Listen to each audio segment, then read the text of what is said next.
Ja men hej och varmt välkomna ska ni vara till O-ringen TV. Jättekul att ha er här ännu en vecka. Och ni kanske märker något speciellt, för jag sitter ju nämligen här helt ensam. Och det är så att vi ska starta upp en ny serie av avsnitt som vi kallar O-ringen-skolan, där vi ska gå igenom grunderna i orientering. Och det är väl kanske framförallt riktat till er som är lite nyare till orientering och kanske inte håller på så länge. Ge lite tips om vad man ska tänka på, gå igenom teorin, men även lite tips på hur man sen tar nästa steg för att kliva upp på en ny svårighetsgrad. Men förhoppningsvis så kan det här även vara bra för er som är lite mer erfarna. Jag tror ju att det är väldigt bra att gå tillbaka och titta i teoriböckerna och fundera lite över hur man egentligen orienterar. För det är ju lätt att man bara hamnar i sina rutiner och sitter där eller springer där och kör sin grej som man alltid gör det. Då tror jag det är bra att titta tillbaks och se. Då kan man få lite nya idéer på hur man kan förbättra sin orientering. Så förhoppningsvis så hjälper det även er. Men idag så ska vi snacka om kartkontakt.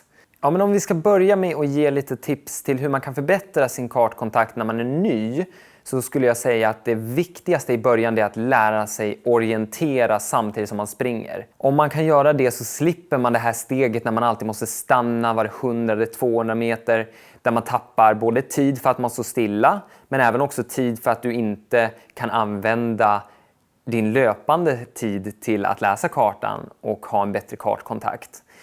Så det är jätteviktigt, och jag brukar säga att det är bäst i början att bara ge sig ut på till exempel ett elljusspår eller någonting där du bara springer, har med dig en karta eller en tidning eller vad som helst och bara försöker läsa samtidigt som du springer och få in det här dubbelseendet ner var du sätter dina fötter och vad du har på kartan.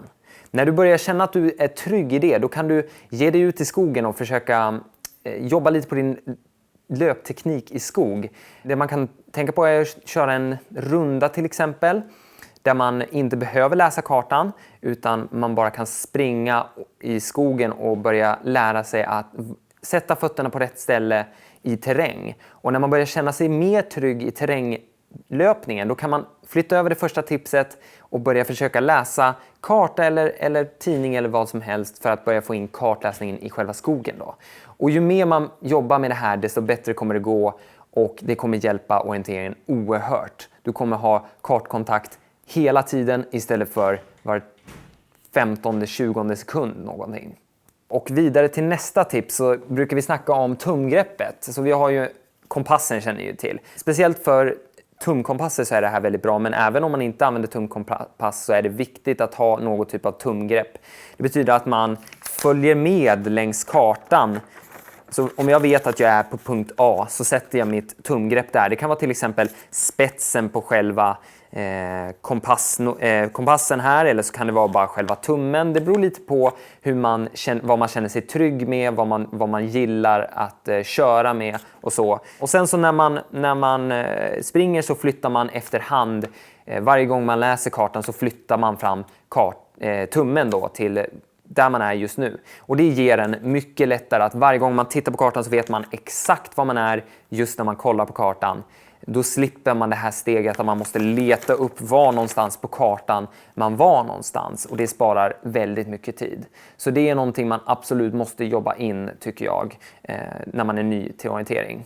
Ja, men jag tycker också det är viktigt att tänka på hur man kan förenkla sträckor, och då brukar vi snacka om hållpunkter. Och vad är då hållpunkter? Jo, det är egentligen stora tydliga punkter som du vill ha längs din sträcka och checka av så att du vet att du är på rätt väg hela tiden. Och en hållpunkt kan vara ett tydligt objekt.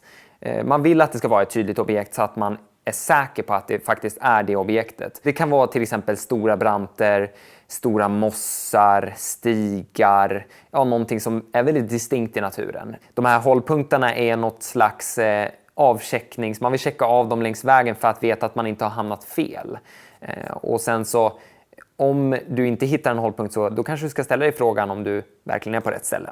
Men jag tror här att det gäller att bygga upp något slags bibliotek och lära sig hur punkter ser ut, och på så sätt så kommer man få erfarenhet och veta vad som är bra hållpunkter. Det är ju också väldigt mycket en personlig preferens, om man måste hitta det som funkar för just dig då.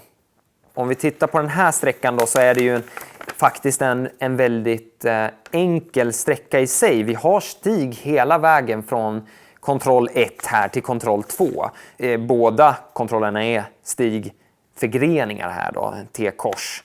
Och om vi börjar här då, så skulle jag väl säga att det första enkla här är ju bara rakt ut till det här T-korset. Så det skulle jag säga är den första hållpunkten. Och där svänger du höger, och sen så har du ju nästa är ju också ett stort tydligt T-kors här då. Och då vill du kanske också checka av den här stenen som ligger precis där, så vi vet att vi är vid rätt stig. För det kan ju vara så att det går lite djurstigar eller så tidigare in här som du inte vill råka springa in på då. Men då kan man checka av den där stenen då.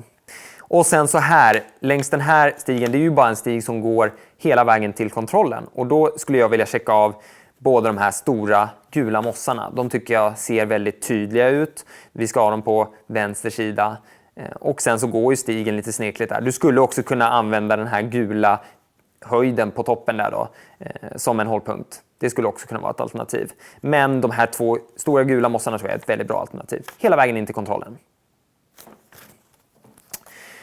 Ja, jag skulle säga att det finns ju inte riktigt några regler kring det här med hållpunkter, utan det är ju mycket personlig preferens. Man får hitta vad som fungerar för en själv. Se det som ett verktyg som kan hjälpa dig att hålla kartkontakten på ett bra sätt.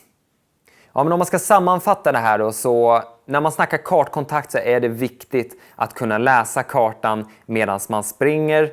Du vill också kunna använda tumgreppet för att snabbt och enkelt se var du senast var någonstans, och bryta ner din sträcka för att göra det enklare att hålla kartkontakten hela vägen in till kontrollen. Och det var allting vi hade idag på O-ringen TV. Hoppas att ni har lärt er något nytt. Om ni gjorde det så får ni jättegärna ge en tumme upp.